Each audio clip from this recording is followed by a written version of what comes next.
guys, I'm Lala. These are all the books that I read in 2017, and we're gonna do a little end of the year statistics kind of video. I've done this every year. I'll link them all down below. So to begin, I figured it out, 140 books in 2017, exactly 140. They are all behind me, even ones that I listened to an audiobook or I read on my e-reader. I have them represented here. By other books, they're just flipped around, so there's no spine. You can't see what the book is, but they are all represented. There's 140 books here. I'm gonna start with like organizing the stack in different ways here and on my bookshelf and showing you like the 2017 releases I read this year versus not 2017, like women authors that I read and men and the genres that I read and the ratings. And at the end, I'm going to show you every single book that I read organized by rating. So if you want to have a close-up shot of all my 5 stars and all my 1 stars, I'll give you that at the end. So first, I'm going to show you it per month. So we've got January, February, March, April, May, June, July, August, September, October, November, December. Every book that I read in each respective month. Every month I read between 10 and 14 books. So the months weren't that drastically different compared to other years. Next, I want to show you where the book like came from. Like if I owned the book, if it was an ARC, if it was from the library, like where the book kind of came from. And even if I have purchased my own copy of the book now, I'm going to put it in like the ARC section because that's how I originally read it, even if I bought my own. So this stack here is books that I already owned or bought this year, ones that I just were my books. This stack over here is ARCs. Some of them I have bought copies since then, some of them I haven't. And this little stack in the middle is library books. And then we can further divide each of these stacks into their own things. So of books that I own and I read this year. So these are books I read that I got from the Closet Unhaul. So these are all books that I'd owned for over 2 years that I had to read via like my Unhaul challenge. This stack is books that were just on my TBR shelf. Well, 2 of them were rereads, but these are books that I just read for fun that weren't for any particular reason. And then this stack is 2017 books. So these are all books that I bought this year and read this year that came out this year. So those are all books that I physically owned and read this year. And now we'll go back to the ones that I didn't own at all because I got as ARCs. Oh, let's do this. This will be fun, like magic. That probably didn't work at all. So these are all the ARCs that I read this year. They're kind of already divided, but I will divide them further. Okay, so this is what these stacks represent. All 3 of these stacks here were books that I got as e-ARCs. This stack is books that I have since purchased for myself or have been sent to me as a finalized copy, but originally I read them as an e-ARC, like on my laptop, e-reader, whatever. This stack is e-ARCs that I clearly do not own. They're represented by flipped around books, or I picked them up from the library so I could represent them here. I have not purchased these ones. And this stack is books that I had a physical ARC of, right here. And some of these I have also purchased my own final copy or been sent a final copy as well. So we can just put those there and take out those. And this represents all the ARCs that I read in 2017. So these are all books that came out in 2017.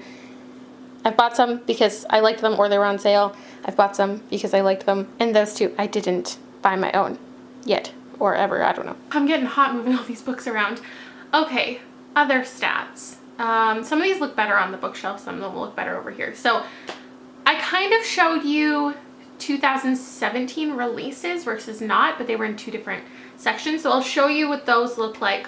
All of the 2017 releases that I read in 2017 and all the books I read in 2017 that did not come out in 2017. Usually I think my releases from the current year is the smaller stack, but I believe this year it's actually bigger. Okay, then let's talk about adult books versus young adult books and show you what that looks like. I always read more young adult than adult. If you really dissect it, you'll see that the 2017 releases like are almost all YA. It's similar with like the women versus men. So I'll show you women authors I read versus men, and then a mix in the middle of like anthologies or collaborations or whatever. And again, if you actually like really pay attention and look at what's happening, you'll see that almost all of the new books that I'm reading are the women, and anything older, like from my closet that's been sitting here for 2 years, a lot of them are some dudes who just don't get read until I have to. What else? Let's do genre, because that one's always fun. There's contemporary, there's like more romantic contemporary, and then thrillers, mystery, horror, that kind of, I guess, fits in contemporary. And then the fantasy section is always a lot more sizable than I think it's gonna be. And anthologies or short story collections, either from one author or from multiple authors there. And then anything that's futuristic, science fiction, and then, so like anything set in the future, and then anything set in the past, like alternate history or historical stuff or classics. I have a nonfiction area. And then let's do, oh my gosh, let's do by size, because I don't think I've ever included that in a stats video, and I'll show you like the books that I read under 200 pages, and then the books between 200 and 300 pages, the books between 300 and 400 pages, which is always going to be, I think that's like the average kind of book, I guess maybe that I tend to pick up, and then any books between 400 and 500 pages, and books over 500 pages. I feel like that's a stat that's going to be pretty common with everyone. Like if everyone did this kind of stats video, the majority of books that we're all reading are like around 300 pages. Does that feel accurate to you? But there are more books over 400 pages than I anticipated. What else can we do? Is that it? Oh no, one that I've done before is authors that I've read before and authors that I haven't. So like new to me authors is this section, and then authors that I've read from before are in this section. This one's always interesting to see if I'm picking up new stuff or if I'm just kind of in a comfortable zone and reading authors that I'm familiar with and I know I'm gonna enjoy. And while doing that author organization one, I realized there are so many authors that I only read one book of theirs. Like I don't read a ton of the same author, probably because I don't really read a lot of series in a year. So I'm going to show you my most read authors. This is every single author that I read more than one book of this whole year. It's this tiny amount. So here are the authors I read 2 books from. There's only a couple I read 3 books from. And then my runners up were Stephen King and Libba Bray. And the winner that I read the most books from this year was Casey West. Yeah, and I guess all we've got left is star rating. So this is the one, this is where the video starts, and I'm going to show you the title of every single book that I read, even the ones that were flipped around and you didn't know. I'm going to show you what exactly they were representing. So I'll organize it by star rating now. I can't get all the shelves in focus at the same time. This is my star ratings. So top shelf is 5 stars. Next shelf is 4 stars. Next shelf is 3 stars, and then 2 stars and 1 stars, which take up the least amount of space, which is great. Now we will zoom in so you can, oh gosh, really see. So here is the 5-star shelf. These are the books I obviously most recommend. There's no flipped around books because if I loved it, I bought it. So let's begin. Little Fires Everywhere by Celeste Ng.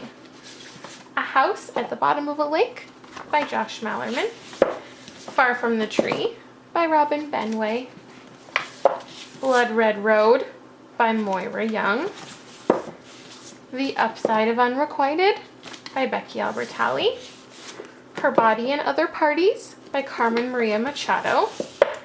Dear Isuele, or A Feminist Manifesto in 15 Suggestions by Chimamanda Ngozi Adichie. Eliza and Her Monsters by Francesca Zappia. This is like one of my only arcs. I need to buy my own copy maybe. The Hate You Give by Angie Thomas. Love, Life, and the List by Casey West. The Marrow Thieves by Sherry Demoline. When Dimple Met Rishi by Sandhya Menon. Foolish Hearts by Emma Mills. A Quiet Kind of Thunder by Sarah Bernard. Down Among the Sticks and Bones by Shannon McGuire. Everything Beautiful Is Not Ruined by Danielle Young Allman. 6 Stories by Matt Wesolowski, not on the cover. The Smell of Other People's Houses by Bonnie Sue Hitchcock. P.S. I Like You by Casey West. The Rattled Bones by S.M. Parker. Stand up, you guys. Look alive. The Secret History by Donna Tartt. Uh-oh. I'm not editing this. Radio Silence by Alice Oseman. The Wife by Meg Wolitzer. The Names They Gave Us by Emery Lord. Night by Eli Wiesel.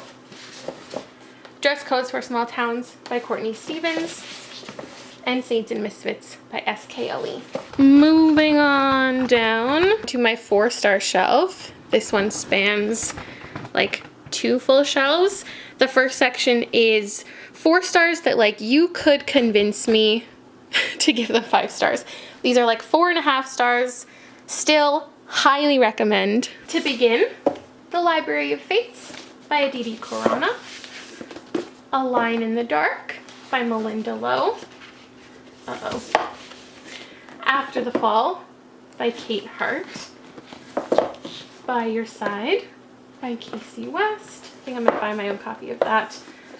El Defo by Cece Bell. The Afterlife of Holly Chase by Cynthia Hand. Very underrated. Wild Beauty by Anna Marie McLemore.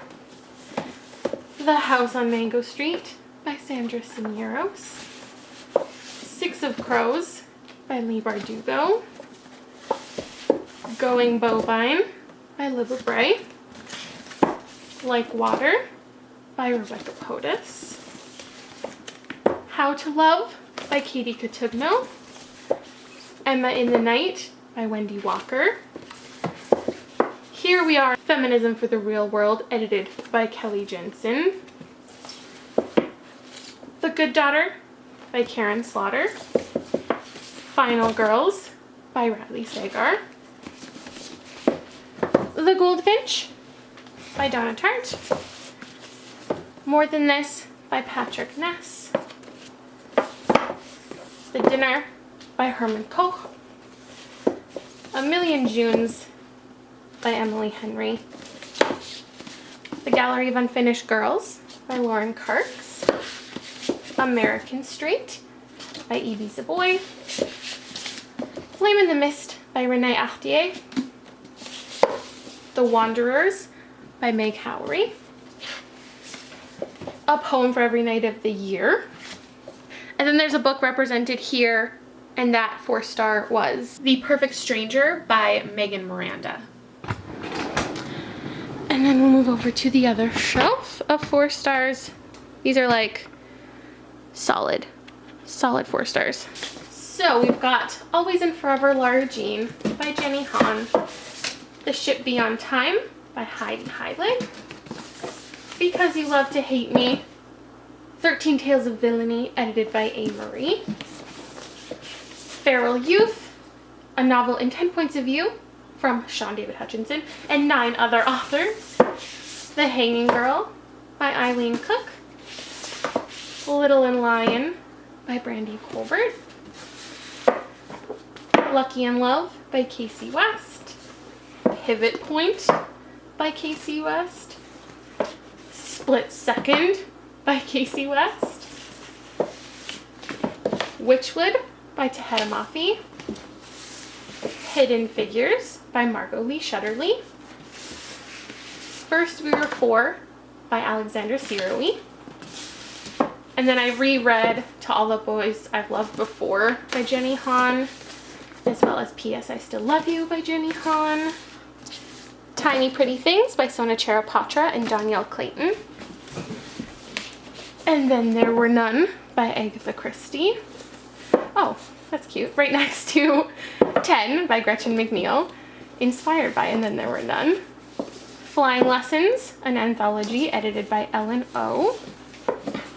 I See You by Claire McIntosh. A Great and Terrible Beauty by Libba Bray. Violent Ends, another novel from 17 Points of View, edited by Sean David Hutchinson. The Girl Who Fell from the Sky by Heidi W. Giroux. Dare Mighty Things by Heather Kaczynski. Bad Romance by Heather Demetrios. Beautiful Broken Girls by Kim Savage. And then a couple books I don't own. And those are Behind the Mask, a superhero anthology, and Noteworthy by Riley Redgate. Next, we've got the 3-star shelf. Again, this one's like a shelf and a half. So we'll start over here. My 3-star reads include Dr. Sleep by Stephen King, We Are Okay by Nina LaCour, Dear Martin by Nick Stone, Into the Water by Paula Hawkins, The Lying Game by Ruth Ware, A Visit from the Goon Squad by Jennifer Egan, Othello, written by William Shakespeare, Joyland by Stephen King, The Diviners by Libba Bray, Shiver by Maggie Stiefvater, City of Thieves by David Benioff, Orange is the New Black by Piper Kerman, Rebel Angels by Libba Bray, Welcome Home, an anthology on love and adoption, edited by Eric Smith, Every Last Lie by Mary Kubica, Finders Keepers by Stephen King, Three Sides of a Heart, stories about love triangles, edited by Natalie C. Parker, Tell the Wolves I'm Home by Carol Rivka Brunt, Ruin and Rising by Leigh Bardugo, Dangerous Girls by Abigail Haas, Jem and Dixie by Sarah Zarr, Grit by Gillian French, Everything All at Once by Katrina Leno, and then a couple books here are being represented. Those are The Nowhere Girls by Amy Reed, Here We Are Now by Jasmine Warga, The Secret History of Us by Jessie Kirby, The Breakdown by B.A. Paris, and Literally by Lucy Keating. And then still on the 3-star shelf, but these are books that are pretty low 3s. Like, you could convince me to rate these down. And we've got That Inevitable Victorian Thing by E.K. Johnston, A Stranger in the House by Sherry Lapina, The Love Interest by Cale Dietrich, Little Monsters by Kara Thomas, The Sound and the Fury by William Faulkner, The Haunting, or The Haunting of Hill House by Shirley Jackson, Boy Snowbird by Helen Oyeyemi, Horns by Joe Hill, Hollow City by Ransom Riggs, The Uncoupling by Meg Wolitzer, All the Light We Cannot See by Anthony Doerr, Pride and Prejudice by Jane Austen, Release by Patrick Ness, Until It Fades by K.A. Tucker, Of Fire and Stars by Audrey Coulthurst, At the Edge of the Universe by Sean David Hutchinson, and then a couple books represented here. And those are Calling My Name by Liara Timani and Figure 8 by Kalia Reed. Down here is my 2 stars. Sorry, I have to do this handheld. My tripod doesn't go this low. We've got This Darkness Mine by Mindy McGinnis, The Dark Tower Book 1, The Gunslinger by Stephen King, Beauty Queens by Libba Bray, What I Was by Meg Rosoff, The Cuckoo's Calling by Robert Galbraith, Twilight, and New Moon by Stephanie Meyer, The Becoming of Noah Shaw by Michelle Hodkin. And this book is representing One of Us is Lying by Karen M. McManus. And then the last shelf is the 1 stars. So we've got Without Merit by Colleen Hoover, The Traitor's Kiss by Erin Beatty, and No Shade to Milk and Honey, but I'm using that to represent Adult Lessons by Gabby Hanna. And that's the whole video. That's my stats from 2017. Give me a thumbs up if you like this kind of video so I know to continue doing it every year. Let me know in the comments the stats you think is the most interesting, any of your stats, how your stuff compares, and I guess that's it. I'll see you guys later. Actually, I'll see you later today. Ooh, get ready for an even nerdier video than this. Bye!